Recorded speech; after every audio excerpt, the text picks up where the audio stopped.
bereavement is when you're sorry for somebody that's died or something you missed, something serious. And it can come in a delayed manner, not instantly.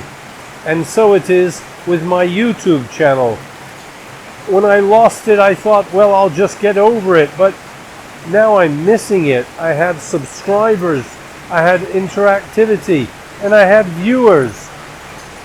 Well, in English we say, when the going gets tough, the tough get going. Which means when it's difficult times, you just work a bit harder. I mean, I got in trouble for the censorship issue.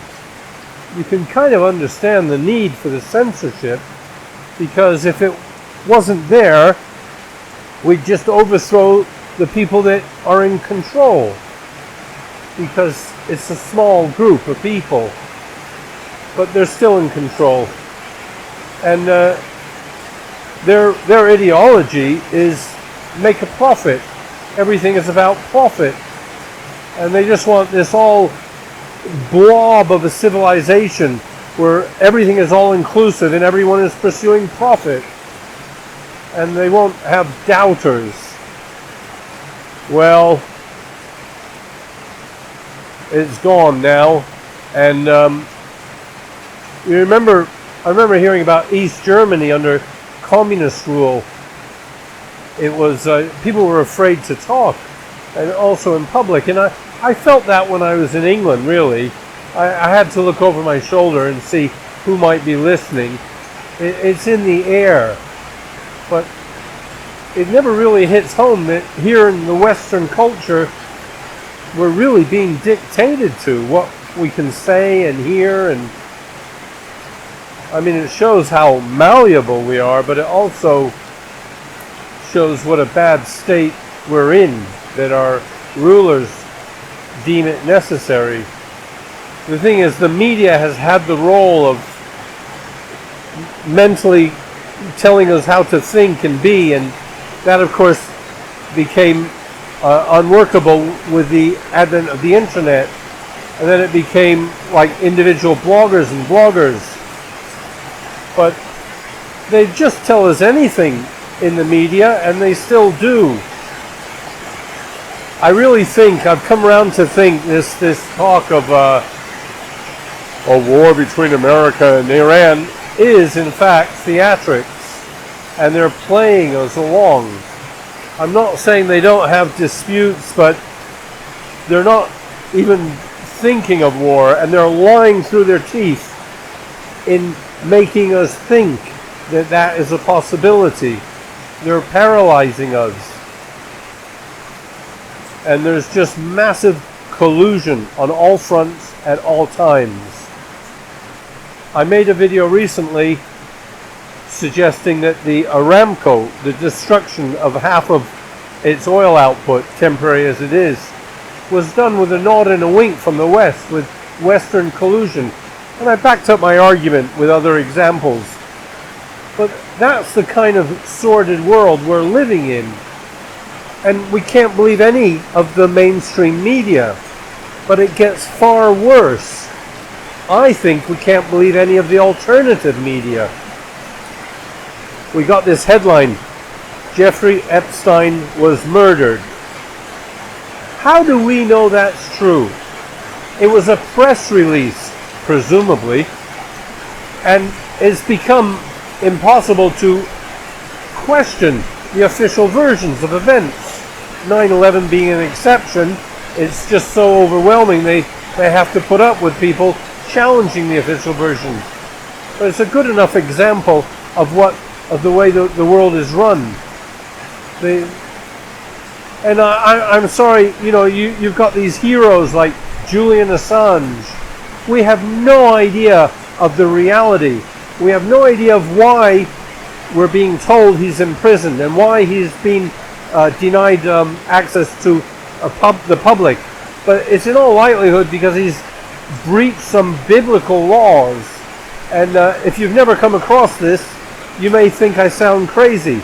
But be sure about who is in charge. And they do have their biblical laws. How they've managed to include homosexuality and not forgiving debts in their biblical laws is a mystery. So they've cherry-picked, but they are adamant about certain issues.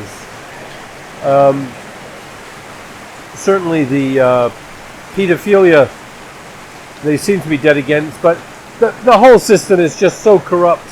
It's a meaningless discussion.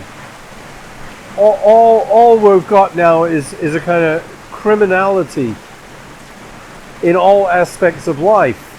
I mean, you might be in a minority and might be on a salary, and bless you if you are, but you're in a minority. It's all rackets now, and it's exploitation.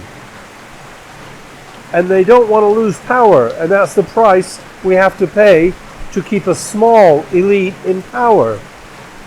There's no room for the truth.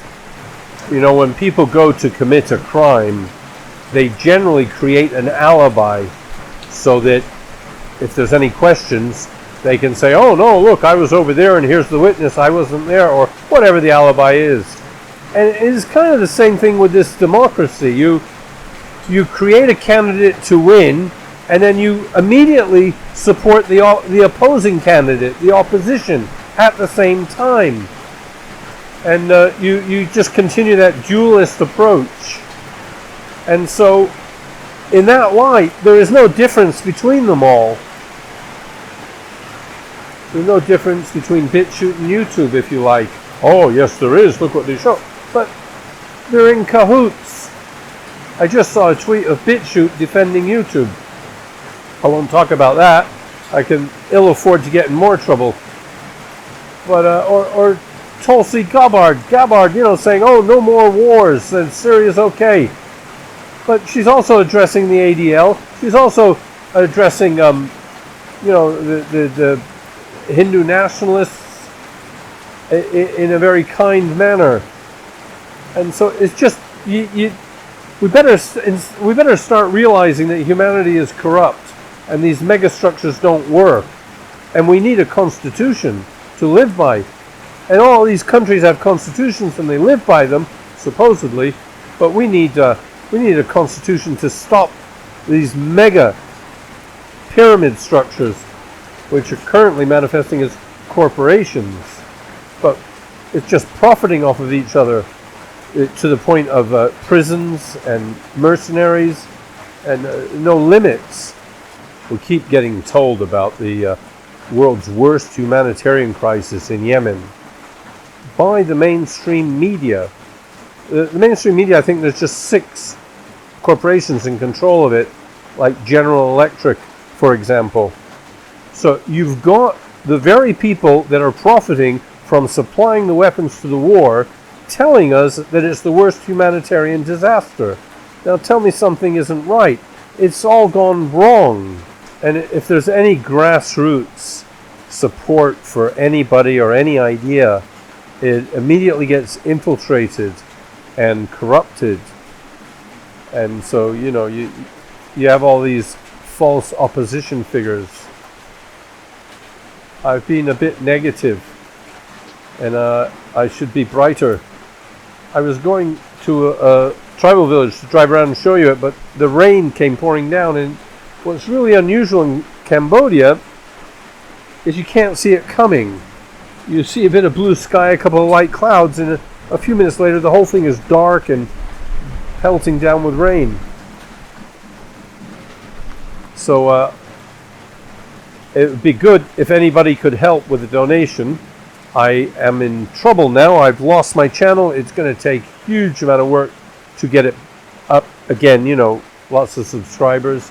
And also, I do have a website being built, I'm told. Someone came to my rescue.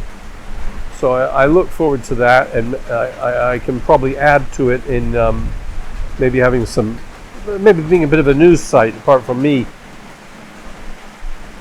So I bid you farewell.